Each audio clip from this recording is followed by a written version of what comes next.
Hello, Ma'am Annabel. Hello. Kamusta po kayo? Mabuti naman. Ano po ang ano niyo dito sa BBM? Ako yung Manila Deputy. Oo. Kung Manila. District 1. Manila. Sakop niyo yung bagong Pilipinas. Yes, bagong Pilipinas. BBMP before, bagong Pilipinas ngayon. Oo. Yun. Ano po kayo nun? So, doon sa bagong Pilipinas, syempre, Manila team, ako yung leader. Oo. Then, doon sa BBMP, deputy ako, ng buong Manila. Galing naman. Yeah. Oo. Ayun, bilang leader ng grupo, ano po yung niyo? May aambag ko sa grupo ng Opo. Bagong Pilipinas. Lahat. Sa Bagong Pilipinas, syempre, ang may aambag ko dyan is ang buong suporta, lalong-lalo na sa nominee natin na si Sir Ariel Gumban. Oo. Ganoon na rin sa ibang nominee like si first nominee, Atty. Bayan, and lahat ng nominee. Siyempre, dahil tao tayo ng BBMP, dahil sa BBMP nagmulang Bagong Pilipinas, lahat yan, siyempre, buong puwersa ng Manila at lahat ay gagawin ko para manalo. Oo. Pumaitas ang kamay ng ating mga nominado na 3. So, yun dapat, yun yung goal. Ang goal namin sa Manila is maisa-isa yung mga distrito para siguraduhin na maupo sila. Sa Quezon City po. Sa Quezon City kasi, Quezon City, NCR yan eh. NCR din naman sakop namin. Kahit sa city ng NCR, kahit sa kami mapunta, like na Rotarian, kasi rin ako, yan din ang aming sinusugod. Bagong Pilipinas. At marami naman siyang mga general, ang mga previous mate niya sa trabaho ni Sir Ariel, ay sigurado naman ako, hindi tayo magpapatalo. Oo. Talagang panalo. Pasok. Pasok sa banga, lalo na Sir Ariel. Top 5 o top 10? Ha? Top 5? Siyempre top 5 pataas. Hindi pa pwedeng 5 pababa. Kailangan 5 pataas. Yun yung goal ng Bagong Pilipinas. Diba? Kaya nga yung mga tao ng BBMP, pinangunahan ni Ma'am Sai, Sir Jetro, lahat ng mga binababa nilang ayuda, tutugon yun at lilingon sa mga ibinigay nila sa tao. Ma'am, paano yung nakakatulong sila? Paano yung mga mga nasalanta, mga Well, sa mga nasalanta, like naman doon sa mga nasunugan sa amin, hindi rin naman kami nagpapahuli. Kasi isa rin kami sa kumikilos, namimigay ng mga damit. Marami kaming ganyan, used clothes, na pinamimigay. Tapos, yan. Ang Bagong Pilipinas, wala pa yung Bagong Pilipinas, BBMP pa lang nagfi-feeding kami sa mga ganun.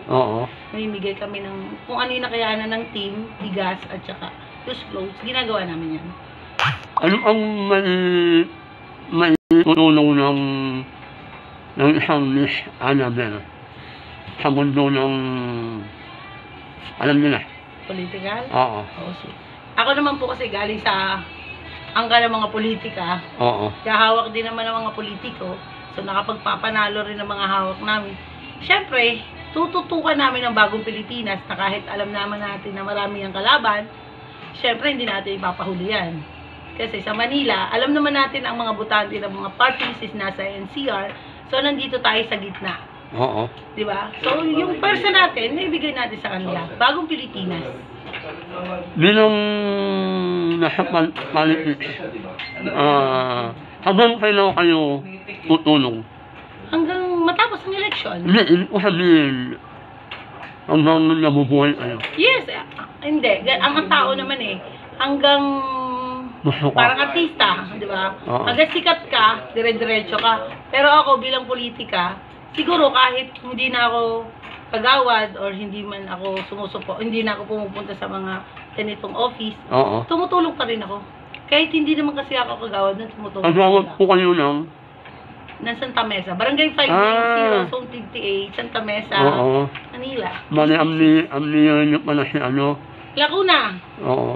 Paano kung maano yun? Di ba, ang lalakas ang kalaban niya? Oo, malalakas ang kalaban. Hindi naman natin makikita sa social media ang lakas eh.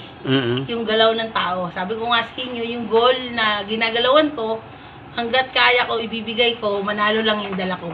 Oo. Si Lacuna. Si Lacuna dala ko, at saka si Abante.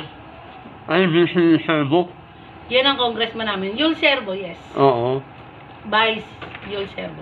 Oo. Lacuna yung ano. Yun ang congressman. Yes.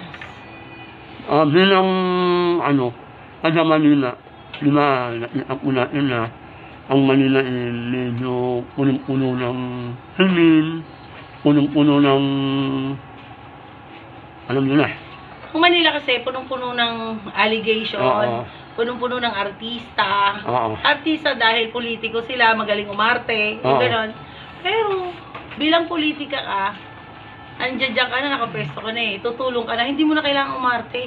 Kailangan mo nang gumalaw, galawan mo na lahat yung mundo mo, lalo na pag nanalo ka, Oo. kasi maraming nangangailangan at naghihintay ng tulong galing sa pinaka-pinuno ng buong Manila. Oo. Yun. Kaya kailangan, galaw-galaw din, kahit hindi nakaupo. Ito nangangampanya ka, bigay mo na yung best mo Oo. para manalo ka. Pakita mo yung totoo para manalo ka. Ayun. Yun. Oo. Trabaho. Ayun. Trabaho ay hindi salita. Yes, salita. Hindi salita. Hindi po Gawa. salita. Hindi pangako na pako. Eh, Tayo eh. Gawa. ano po masasabi nyo ay Yorme na medyo nangunguna daw? Oo, malakas talaga si Yorme sa social Oo. media. Oo. Pero hindi rin natin malalaman kung ano yung lakas ni Hani kasi marami pa rin silang kalaban. Oo. Marami silang naglalaban doon, 5. Ano ba sila? Yes. Kala ko tatlo lang. Hindi. Kahit kasi 5, 10, 3, 2 lang talaga sila parang naglalaban sa Oo. kanila. Dati naman sila magkasama. Oo. Hindi naman sabihin natin magkababata magkasama dahil pinalaki ng tatay niya si Isko eh. Oo. Sinuportahan para mapunta sa ganyan. Eh siguro meron din silang mga kasunduan sa likod ng politika. Kasi Oo. syempre, magkakasama sa isang bubong. Politika, eleksyon, isang araw lang. Oo. Pagkatapos niya, yakapan na ulit. Maina sila. Oo. Kaya tama na yung siraan kasi isang araw lang ang Ngayon, eleksyon. nasian muna. Oo. Pwede naman nilang gawin yung magplastikan sila. Sila din eh. Actually, dati kasi erap ako eh. Dahil sa kanila. Pero ngayon, nakailakuna na ako. Kasi makikita mo yung tama pag nandun ka eh. Oo. Pag nakita mo na yung dalawang nagbabangga ang bato, makikita mo kung sino tama. Doon sa Manila. Oo. Ngayon po, na hindi pa na-umpisang kampanya.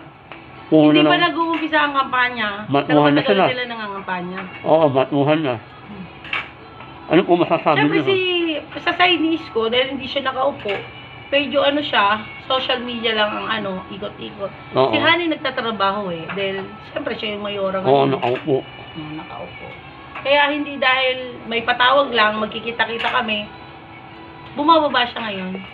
Gano'n din naman si Isko bumababa. Like, Oo. yung mga nasunugan, may mga nasunog na tao sa amin, area, nandun naman sila, sumusuporta sila pareho. Oo. Huling mensahe para sa followers ng Bagong Pilipinas. Bagong Pilipinas, yes. Oo. Kung saan napunta yung usapan natin, Bagong Pilipinas lang tayo kasi. Yun nga po. Mensahe ko sa Bagong Pilipinas, magkaisa lang tayo. Oo. Yung goal natin is panalunin yung 3.